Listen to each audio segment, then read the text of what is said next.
नरेंद्र दामोदर दास मोदी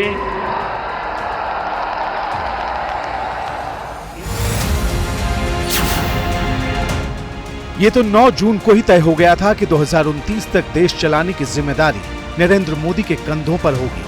लेकिन जिस लोकसभा में पिछले 5 साल जबरदस्त हंगामा देखने को मिला, वहां स्पीकर कौन होगा, इसकी न तो तलाश पूरी हो पा रही है और न ही पेच सुलझ पा रहे। वजह एनडीए के सहयोगी दल टीडीपी है। लोकसभा में बीजेपी को अकेले दम पर बहुमत नहीं, जेडीयू के 12 और टीडीपी के 16 सांसदों के समर्थन से केंद्र में एनडीए की सरकार है। और चर्चा अब यह है कि स्पीकर के लिए होने वाले फैसले पर टीडीपी की पैनी नजर है। इन चर्चाओं ने तब और जोर पकड़ लिया जब राजनाथ सिंह के आवास पर स्पीकर की चर्चा के लिए बैठक हुई और टीडीपी की तरफ से इसमें कोई नहीं पहुंचा। अब सवाल है कि आखिर टीडीपी की तरफ से बैठक में कोई क्यों नहीं पहुंचा। दरअसल टीडीपी बिना नाम जाने स्पीकर के लिए अपना समर्थन नहीं देना चाहती। टीडीपी की तरफ से डी पुरंदेश्वरी का नाम भी उछाला जा रहा।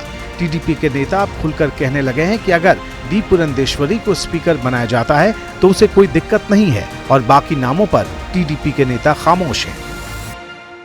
हम क्लैरिटी से बोलना चाहता हूं, हम कोई कंडीशंस नहीं रखे। एनडीए सब लोग बात करना चाहिए because it is an association of all parties. अगर पुरंदेश्वरी का नाम आता तो टीडीपी का क्या रुख होगा? 100% हम सपोर्ट करेंगे, so there is no doubt. D Purandeswari Andhra Pradesh में बीजेपी के अध्यक्ष हैं। टीडीपी के नेताओं के साथ उनके अच्छे संबंध हैं। यही वजह है कि टीडीपी पुरंदेश्वरी के नाम पर सहमत है, लेकिन बीजेपी ये बात मानेगी, इस पर अभी सस्पेंस है। I have a responsibility already in front of me as the Andhra Pradesh BJP president. What my leaders would decide for me is up to them to decide. But right now I'm living up to my responsibility. 24 जून से लोकसभा का सत्र शुरू हो रहा। 26 जून को speaker का चुनाव है। स्पीकर पद के लिए जेडीयू बिना कुछ कहे सुने बीजेपी के साथ दिखाई दे रही है, लेकिन टीडीपी का रवैया अलग है। उधर इंडिया गठबंधन के नेता दूर से ही एनडीए के भीतर चल रही रस्साकशी पर नजरें जमाए बैठे हैं। अगर लोकसभा स्पीकर पद पर एनडीए का कोई व्यक्ति नहीं बैठा तो सबसे पहले नरेंद्र मोदी और अमित शाह तेलुगु देशम पार्टी को तोड़ देंगे और ये काम शुरू कर दिया है। जनता दल यूनाइटेड नीतीश कुमार की पार्टी तोड़ देंगे, चिराग पासवान की पार्टी तोड़ देंगे, जयंत चौधरी की पार्टी तोड़ देंगे। उनका काम ये है, जिसका नमक खाते हैं उनको खत्म करते हैं।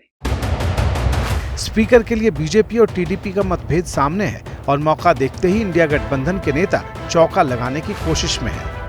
अगर चंद्राबाबू को ये पद नहीं मिला और चंद्राबाबू अपना उम्मीदवार खड़ा करते हैं तो हम पूरे इंडिया अलायंस में बातचीत करेंगे सब मिलकर, और हम ये कोशिश करेंगे कि पूरा इंडिया अलायंस चंद्राबाबू के उम्मीदवार के पीछे खड़ा रहे। हिंदुस्तान के इतिहास में आज तक ऐसा नहीं हुआ कि स्पीकर पद के लिए कोई चुनाव हुआ हो। हर बार सर्वसम्मति से ही स्पीकर का चुनाव हुआ है, लेकिन इस बार हालात बदले दिखाई दे रहे हैं।